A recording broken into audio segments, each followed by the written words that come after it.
One of the biggest myths that I would hear is that if I put everything in my trust, it will protect me from lawsuits.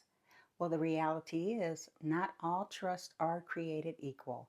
And that's what we're going to talk about today, the different types of trusts, and more importantly, what they can and cannot do. Welcome to Your Money Always Matters. Today I want to talk to you about trusts, the revocable trust and the irrevocable trust. Hi, my name is Laddie Lindsley, and I have worked in the financial industry for over 40 years. And as part of my training with estate processing and estate distributions, knowing about different types of trusts was very, very important, as that is information that I explain to clients, trustees, beneficiaries. And so today I want to take a moment and tell you the difference between the two so that when you decide, or if you decide that you want to set up a trust, speaking with a highly qualified, experienced attorney to help you with that, you will have information already to have those meaningful conversations. So, what is a trust? Well, a trust is a legal tool that you use to manage or transfer your assets according to your wishes during your lifetime and at your passing. Here are a few of the key components of a trust. The first one is a grantor. The grantor is usually you as the individual that sets up the trust. Next is a trustee. And again, the trustee is usually you.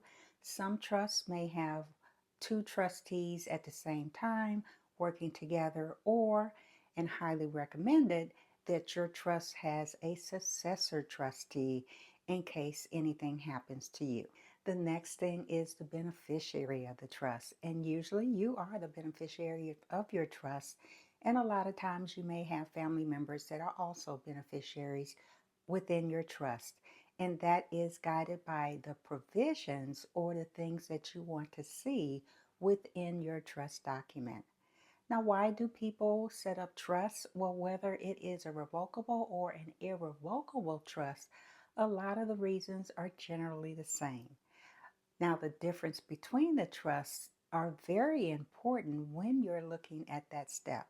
For the revocable trust, you control it. As a grantor, as a trustee, you have full control. You can make changes, you can make amendments at any time with the trust.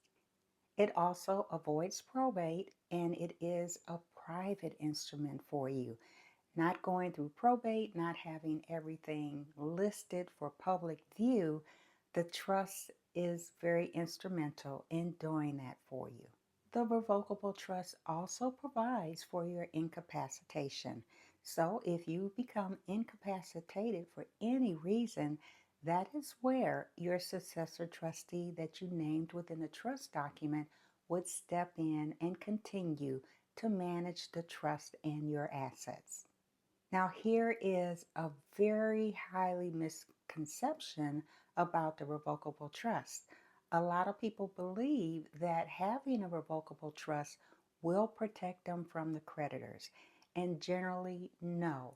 The revocable trust does not protect you and your assets from any type of lawsuits. So that's where the irrevocable trust comes in. A lot of the same provisions within the irrevocable trust, however, you do not control the trust. You give that part up with the irrevocable trust. The assets are generally transferred out of your ownership. It's not easily changed once everything is set up in the irrevocable trust. Depending upon how the irrevocable trust is set up, it may provide you with some asset protection, and that is going to depend upon the state law and the structure of the irrevocable trust. Now, let's not forget the irrevocable trust also bypasses probate. That's another thing that is in common with the revocable trust. And generally, because you don't have control of it, it is usually managed by a third party.